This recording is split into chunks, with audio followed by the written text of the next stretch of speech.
जय श्री राम जय माँ मनसा माता। प्रिय दर्शक बंधु नमस्कार। दर्शक बंधु मु आज ज्योतिषशास्त्र गोटे गुरुत्वपूर्ण कथाटी कहबी जहाँ आपण समस्ते जानिबा निहाती आवश्यक।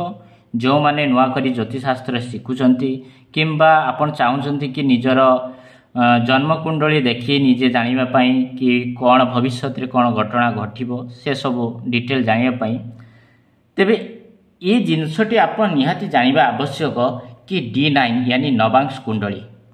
तेबे दर्शक बंधु आमे तो एटा जानिछु कि लग्न कुंडली आउ लग्न कुंडली बादे आमे नवांश कुंडली काहींके देखिबा। देखो लग्न कुंडली रो अनुपूरक कुंडली होची D9 कुंडली।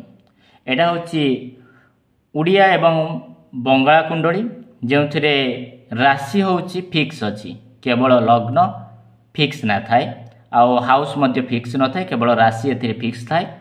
तेबे एटा मु आपनकु कहि दउची मेष वृष मिथुन कर्कट सिंह कन्या तुला बिछा धनु मकर कुंभ व मीन ए राशि।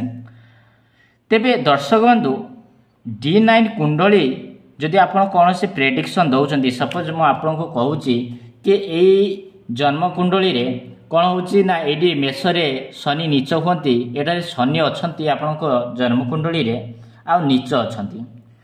तेणु आपण कौन भावुଛନ୍ତି कि शनि एठारे नीच फल देवे, किंतु दर्शक बंधु मुझे कहवाक चाहूँगी जदि सही शनि तुला राशि रे उच्च हुअंती एवं नवांश कुंडली रे सी तुला राशि रे अछंती तेबे से व्यक्तिर शनि नीच भंग फल देवे नाही।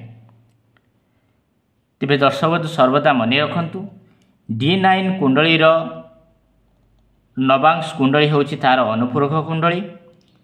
जदि भी कौन सी ग्रह D9 रे उच्च अच्छी किंतु नवांश कुंडली रे नीच अच्छी तेबे से ग्रह उच्च फल दे पारिबो नाही। जो ग्रह D9 रे नीच अच्छी एवं नवांश कुंडली रे उच्च अच्छी तेबे ताहा भाबिबे कि से ग्रह अशुभ फल भी एते आपनको दबा पई दे पारिबो नाही। जदि उभय कुंडली रे लग्न कुंडली एवं नवांश कुंडली उभय कुंडली रे कौन सी ग्रह उच्च थाए तेबे ताहा आपणक पई अत्यंत शुभ होई थाए। काहेकि ना बहुत ज्योतिर्विदी आपण माने भी देखिथिबे कि से माने D1 कुंडली के देखिकी आपणक कहि दियंती कि एठारे आपणकर गुरु एठी नीच अछंती, मंगल एठी नीच अछंती कि शनि एठारे नीच अछंती, तेनु शनि पई उपचार करंतु, शनि आपणको ए सब असुविधा दब। किंतु दर्शक बंधु नवांश कुंडली भी देखा निहाती आवश्यक से ही ग्रह एक्चुअली सतरे नीच अच्छी कि नहीं। जदि नीच अच्छी तेबे तार प्रतिकार करंतु। आउ जदि भी कौन व्यक्ति को आप प्रेडिक्शन दौरान तेबे नवांश कुंडली देखिकी ता सठिक भाव में प्रेडिक्शन दियंतु।